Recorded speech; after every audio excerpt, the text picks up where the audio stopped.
Now we'll move on to the hashing, which is the cryptographic function or cryptographic method to provide the integrity of the data.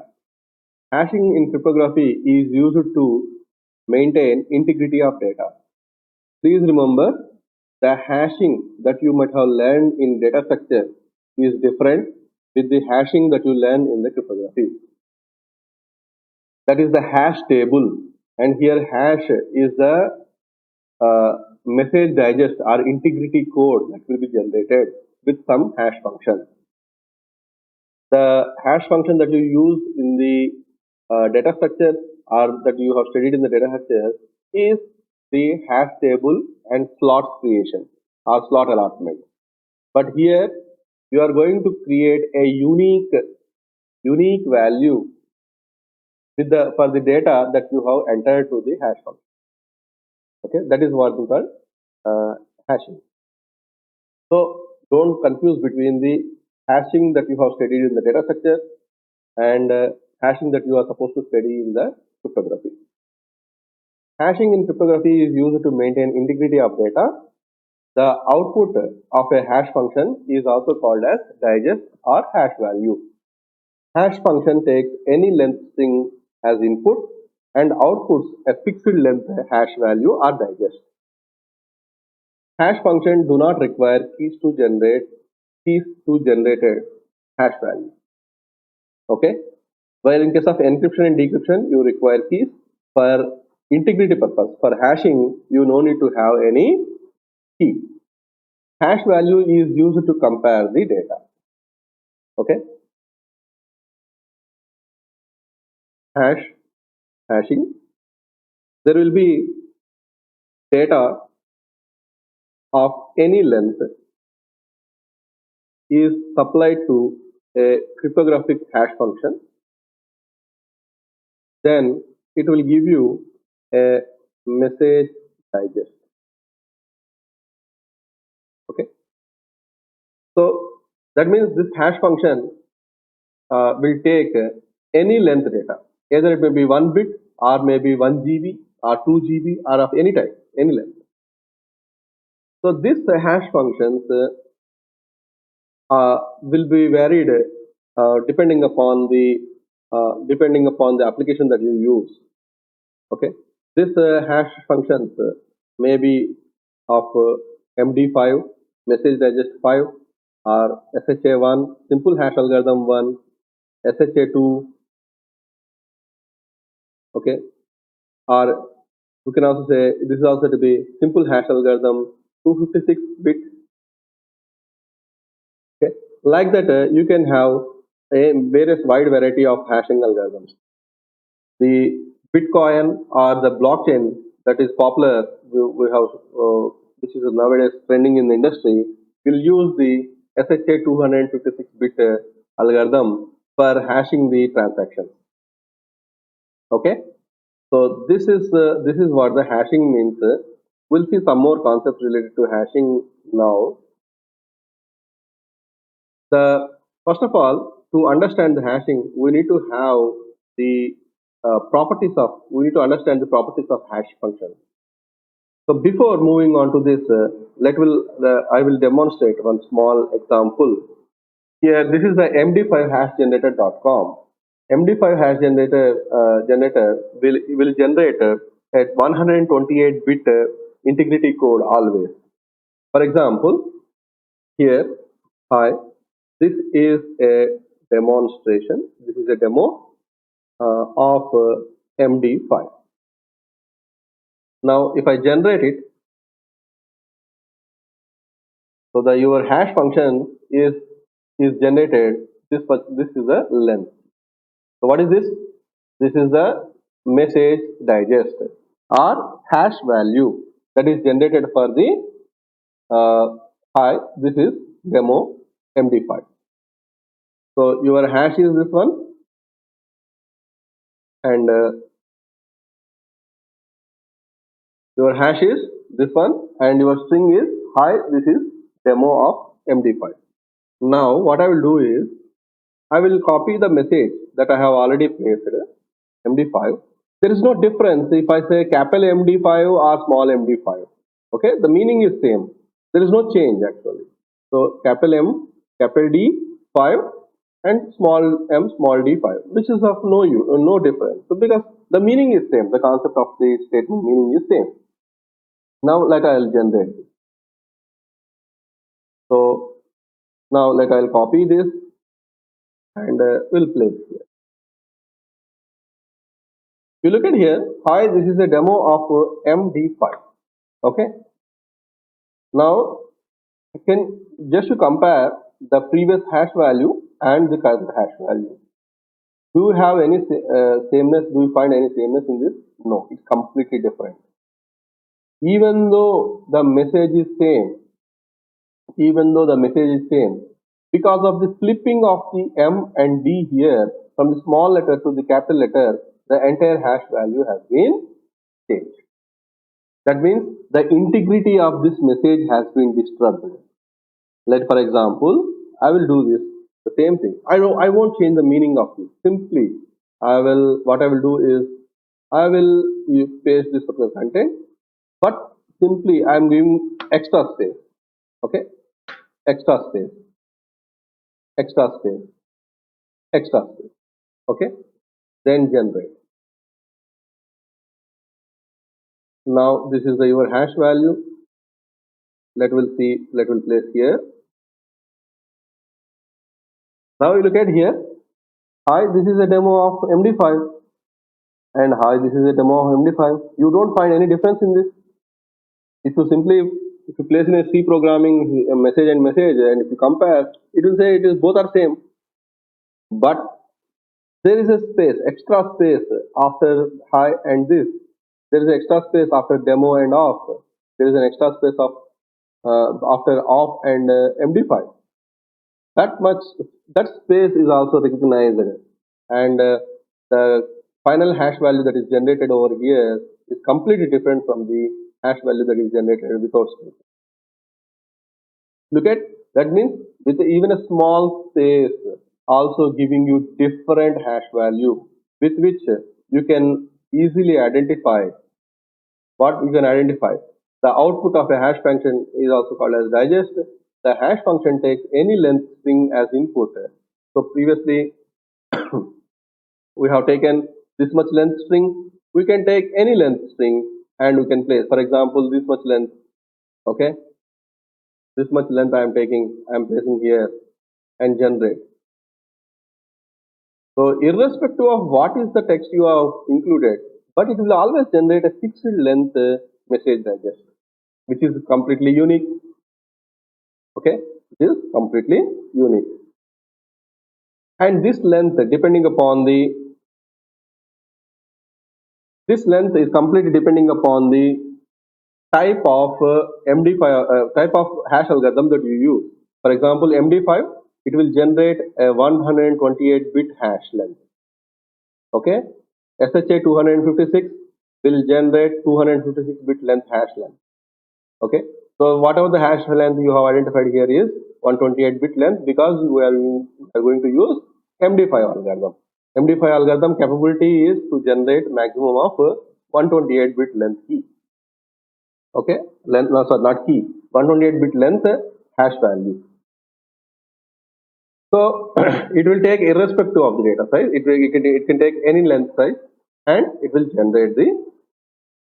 So I hope by this time you got the importance of the hash value. And so for this, pre-image resistance is the one property. This property means that it should not computationally hard to reverse a hash function. That means it should be computationally hard to reverse a hash function. You may get a doubt that since I know this, can I get this particular content? No, it's very hard to get. Okay, you cannot get the original message back with the integrity value. Okay, with this integrity value, you cannot get the original text.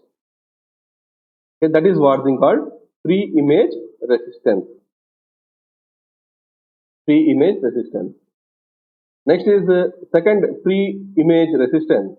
This property means that given an input and its hash, it should be hard to find different input with the same hash value. That means if I have given you the integrity value and the message, it is very hard to identify what is the other message that I can submit to MD5 so that I will get the same hash value. It is a very difficult task. Okay, that is what is called second pre-image resistance. Next one is collision resistance. Collision resistance is the one that given two data items,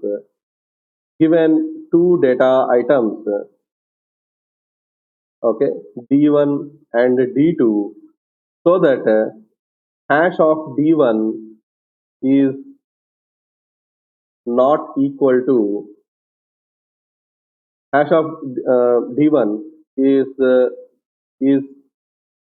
equal to hash of D2 for all D1 not equal to D2.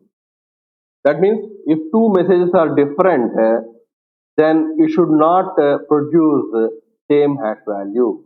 If it produces same hash value, then it should be collision. The same thing you might have studied in the data structures also. For two different data items, the hash value should produce, or hash function should produce different value. If it produces same hash value, then it is said to be a collision. So all the hash functions that you develop should be collision free. So it's a very simple example here. This is a demo of MD5, and hi, this is a demo of MD5. Whatever the characters are there in the first string, also there in this. The only difference is the spaces. That means the space also counts. So even though these two look same, but it is giving you different hash values. So it is very difficult for you to identify for which two messages will get the same hash value. That is what the property of the hash function, that is the third property, which is called collision resistance.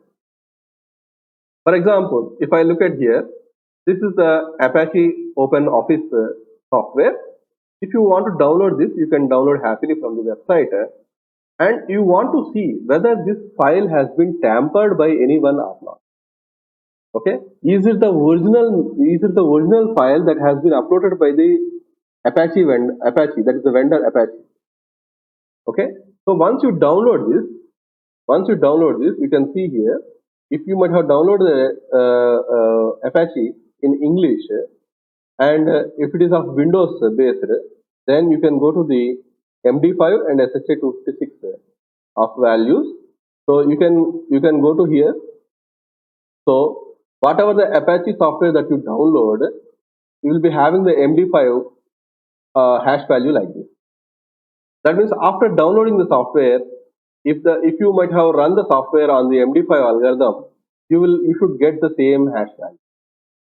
If you might have not get the same hash value, that means this file might have been tampered in middle. So majorly this will be done by the download softwares, open source download softwares, or the free download softwares that what you use. So they will continuously fetch the data, and they will download the file onto your system. Once the file has been successfully downloaded, what it will do is it will compute the hash value. Okay, the download managers will compute the hash value. If the computed hash value is equal to the metadata, the hash value that is there in the metadata of the download, then if both are equal, then the file has been successfully downloaded, and a message will come, or message will pop up. The file is downloaded. Even in the Chrome also, whenever you download something, you will see the download has been completed, but it will take some time to open. That is the time where the hash value comparison will be done. Hash value computation and comparison will be done. If both are equal, then it will say that the file has been successfully downloaded. Otherwise, it will say that some error is there. I hope you got it by this time. The importance of the integrity, that is how the integrity can be achieved with the help of hash function. That means if a sender, if a party is sending a message from one system to another system as, hi, this is a demo of MD5, and he has encrypted this message. Okay, and he has encrypted this message, and the encrypted message has been sent, encrypted message, and this integrity code also has been sent. But in middle, if anybody has tampered that, even though it is encrypted, if they got the key value and they might have encrypted it and they might have decrypted it, that is the intruder or the eavesdropper, whoever may be in middle, if they might have tampered it, but at the receiving end, after decryption, if you run the same message on the MD5 algorithm, and if you might have not get the same integrity code that has sent by the sender, then we can say that even though decryption is successful, but this is not the original message sent by the sender.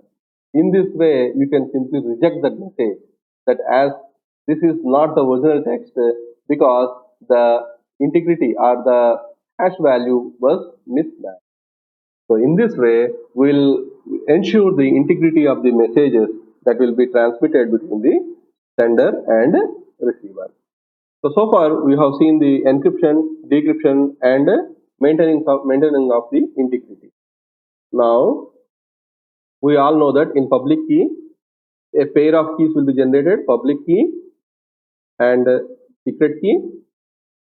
So now this is a message, original message, and now this original message is encrypted.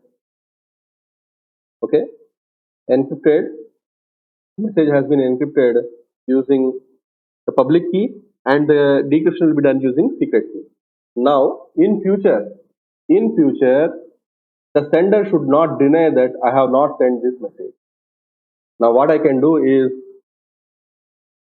I will encrypt, okay, I will encrypt the message using my secret key, okay, and can transmit out, so that anyone who knows my public key, okay, can go for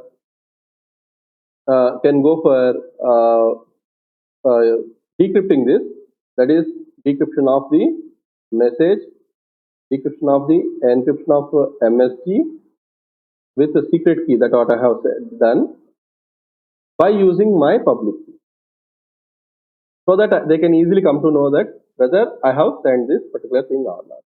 Instead, what I will do is I will place this message on cryptographic hash function, let's say MD5 of MSG,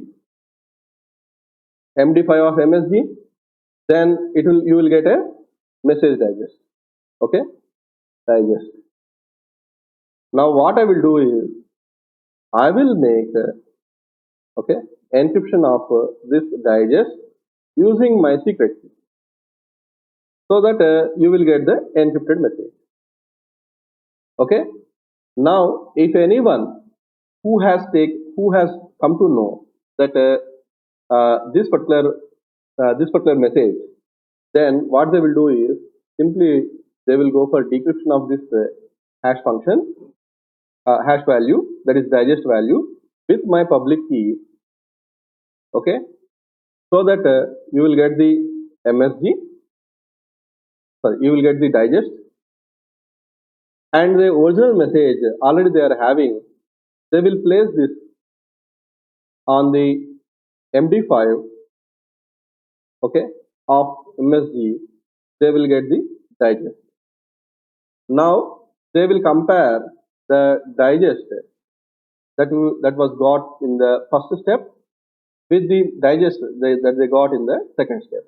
If both are equal, then the person has signed this particular message, okay, with a validity and has sent, so that in future this particular sender cannot deny that he has not sent the message, and the receiver can also confirm that the sender has sent the same message, and also he has not denied. The reason is the digest that what you got here and the digest which is got via original message are both are equal. So thereby this will ensure the non-repudiation, and this will ensure the encryption, and this will both the things will ensure the integrity. So The public key algorithms will help us in achieving the encryption part, decryption part, encryption part and decryption part, and also the signature part, which is called a digital signature part, with the help of the hash algorithm. So the public key algorithms will give you the complete 5 pillars that what we have studied in the last lecture. That is confidentiality, authentication, integrity, availability, and non-repudiation.